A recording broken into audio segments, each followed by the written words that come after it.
Hello everybody, welcome to Studios. My name is Magnus, and as many of you guys know, recently LEGO decided to bring back Ninjago Legacy for Ninjago's 15-year anniversary. And we've gotten a couple of them this year. For example, we got some back in the winter wave, and we also got one in the spring wave. However, in the summer wave, we are getting another Legacy remake. However, there are some sets that are coming out in the summer that could technically be considered Legacy remakes, even though they aren't actually supposed to be Legacy remakes. So basically in this video I'm gonna look at the sets that could be considered Legacy remakes, and I'm gonna see if they really can be considered Legacy remakes. So let's get into this. So the first set that could be considered a remake is set number 71869, the Land Bounty. So here's the thing.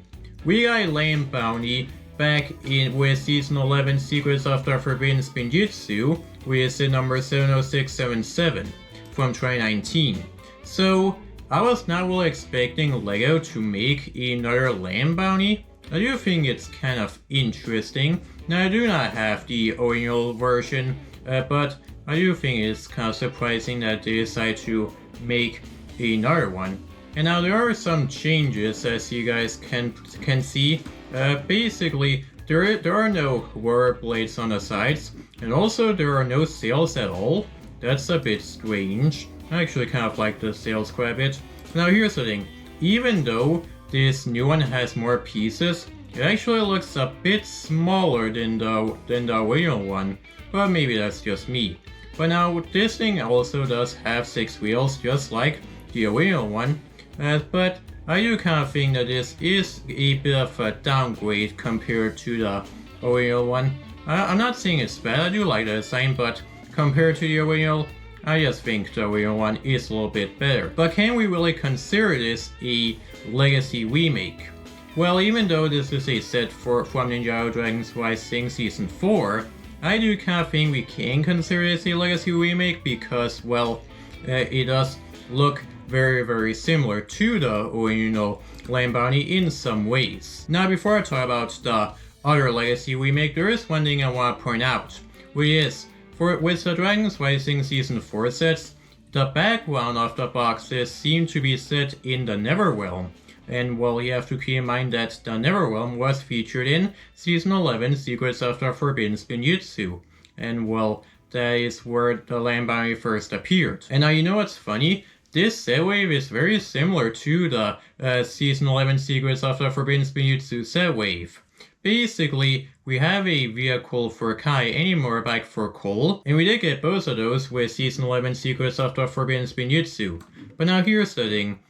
This year we got a remake of Lloyd's Titan mech, and the thing is the Ninja Treehouse battle set includes a helicopter, which there was a helicopter with in the Season 11 Secrets of the Forbidden Spinjitzu set wave, and it did belong to Zane.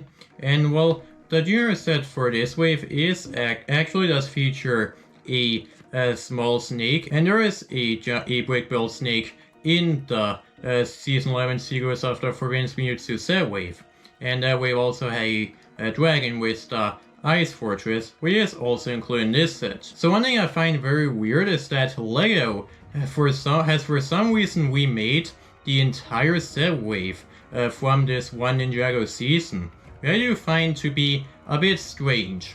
All that's missing is a small little outpost set and a giant ice fortress, of course, but for the most part the waves are basically identical, which I do find kind of interesting. I mean, of course there are some other sets in this new wave, but I just find it weird how some of these sets are similar to the Season 11 Secrets of the Forbidden Spinjitzu set wave.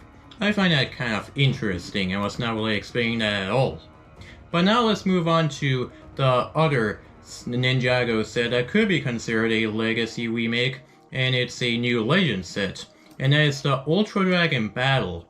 So this right here basically is supposed to depict a dragon with 4 heads fighting off against a brick-built snake. And now if that concept sounds familiar to you guys, that's because this concept is basically exactly the same as set number 9450 that I picked Dragon Battle from Season 1 Rise of the Snakes from 2012.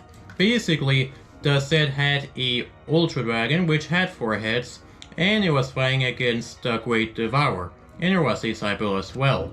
So I do think it's kind of cool how LEGO decided to make another Ultra Dragon. I mean, we did actually get a Ultra Dragon remake back with Legacy's original one, but this one is a little bit different because obviously its standing is kind of supposed to be like it kind of looks more like a mech that basically has dragon wings and 4 dragon heads, but is apparently considered a dragon. And heck, the set is even called Ultra Dragon Battle, though it doesn't really resemble the original Ultra Dragon at all. However, this set is also fighting against a brick-built snake, which could be considered a Great Devourer. But the thing is, we actually did not get a Great Devourer remake set, which is a bit of a shame, so I guess this is the closest thing we'll get to a Great Devourer remake. But now, can we really consider this another Legacy set? Well, honestly, I don't really know because, again, we have already gotten a Ultra Dragon remake, this is a little bit different from that Ultra Dragon, though I do kind of appreciate the fact that it did technically remake the Great Devourer, because again, we didn't really get a Legacy Great Devourer at all. So I do appreciate that inclusion as well. But anyways, that's it for this video. I just wanted to look at 2 new Ninjago sets that could technically be considered Legacy remakes. I mean, I think we can really only consider one of them a Legacy remake, not the other one. But now here's the thing. Even though I am kind of surprised that LEGO did technically make 2 more Legacy remakes, I would definitely prefer both of these sets over the X1 Ninja Charger. I mean, here's the thing. I don't hate the set. I do think it looks very cool, but I just don't really think we needed another X1 Ninja Charger at all. So I definitely would have preferred a new Land Bounty or even another Ultra Dragon instead of another X1 Ninja Charger. But that's just me. And now let me know down in the comments below if you think these 2 Ninjago sets could be considered Legacy remakes, because I would be curious to know if you guys think they really could be considered Legacy remakes or not. But anyways, that's it for this video. If you like this video, make sure to leave a like, and make sure to subscribe to this YouTube, and hit that bell notification button so that you can know when I upload a new video. So that's it now, and I'll see you next time. Bye bye.